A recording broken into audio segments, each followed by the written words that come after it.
Welcome to the Carpediem company. This video is about aura. What is an aura? Let's us get started. Before going in depth, let's get some general understanding of human body. The human body, or everything that is currently alive, works on an electrochemical energy system or human energy field. This means that in addition to the vascular, muscular chemical system, you also have an electrically operated nervous system.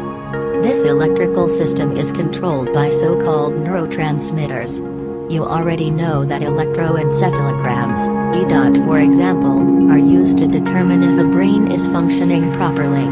They also know that these electrical measurements of brain activity from afar, from or near the skin, are not made directly by the brain itself. In other words, doctors read the electromagnetic field emitted by the brain with man-made electrical and electronic instruments, although these tools are rudimentary and relatively ineffective compared to the protoplasmic and electrochemical human bodies. This electromagnetic field is exactly similar to the electromagnetic field around a high-voltage line. No, it's not 40,000 volts, but it's real and measured by the electromagnetic aura that the body radiates. Even if your electrical energy is well below the local core load, the electromagnetic aura for such small electrical impulses is unusually large. This is caused by the resistance in the transmission lines. The more resistance in the line, the more intense the electric aura, and the slower the signal moves. Superconductors transmit electricity at almost the speed of light, with virtually no energy being transferred through the line resistance into the electrical aura. The more conductive the electrical line, the lower the power dissipation, the faster electricity is transmitted, and the smaller the aura of the electromagnetic field. However, the human body does not send electrical signals near the speed of light, about 186,000 miles per second. The largest and thickest nerve fibers conduct electricity at speeds of up to 500 feet second, while the thinnest conduct electricity at only about 3 feet second. The high resistance and special design of this bioelectrochemical system generate a large electromagnetic field in relation to the small electrical charges used. This electromagnetic aura exists throughout the body where nerve fibers are present. This bioelectric system is not exactly like a power transmission line, but rather a telegraph line. The body sends short pulses through these nerve fibers. These minute current pulses, which are about 1,000th of a second long, occur continuously. Even at rest, your brain sends electrical impulses to the entire body at least once a second, sending and receiving up to 60 pulses per second during activity. Throughout your nervous system, there are nodes called knots of Ranvier, named after the scientist who discovered them. Let's call the knots of Ranvier for the sake of brevity and future lessons sabos. Each of these sabos creates an even more intense aura, similar to the enhanced electrical aura around junctions on power lines. You remember these, you can hear them crackling on a wet day. In fact, some high-power electrical transmission lines produce such intense aura that you can see them on a wet night, especially near a crossroads. In exactly the same way, you can see that aura around a person when the conditions are just right.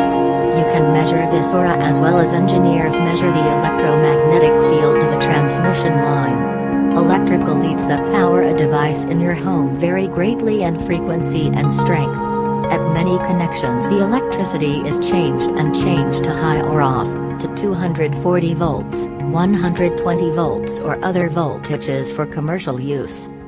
The body also emits electrical signals of different frequency and strength. Since the body is a biological system, the electrical signals vary with the activity and health of the body, mind.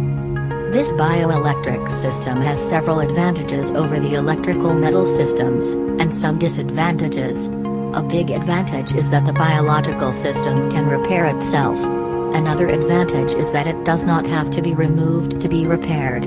Of course, it is slow and inefficient and gives off much energy in the form of an electromagnetic aura, but there is always something good in the bad.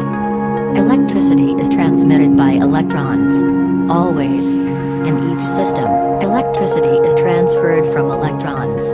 Electrons come in two flavors, left spin and right spin. This is from quantum physics, but please do not take the course at your local university without much preparation. The electricity you get at home is a mix of left and right spin electrons in a homogeneous mass. The biological system can distinguish between the slightly different electric aura of the left and right spin electrons and preferably uses them for specific signals.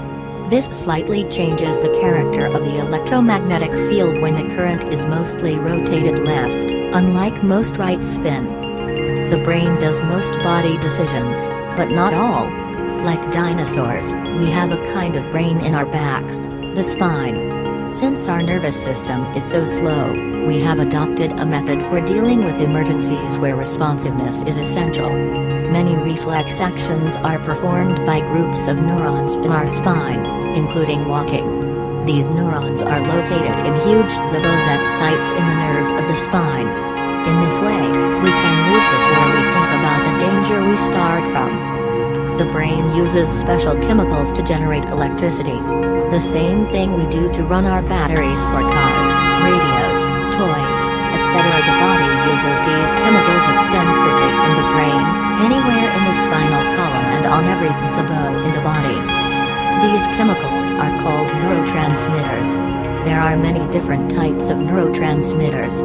Some cause the ignition of electrical signals, others block electrical signals, others accelerate, slow down, alter the frequency, store energy, etc. The abundance and use of a particular neurotransmitter depends on needs, health, mood, food, and more off. The neurotransmitters and chemical building blocks for them are mainly stored in the spine, where appropriate transmitters are sent to the brain or body as needed. This can be done very quickly along the vagina surrounding the nerves and can be much faster in an emergency than the rather slow, blood-borne adrenaline. Of course, adrenaline lasts longer, so the two systems work well together. If you have taken the first 10 or 20 steps with nervous energy, the brain has had time to think and tell the pancreas to release adrenaline. Neat, huh? Since escaping from terror is the most important savior of the individual, a very large supply of transmitters is carried at the foot of the spine. Other storage areas include any zibo that receives, transmits, and manufactures neurotransmitters. Thanks for watching. Don't forget to subscribe to our channel.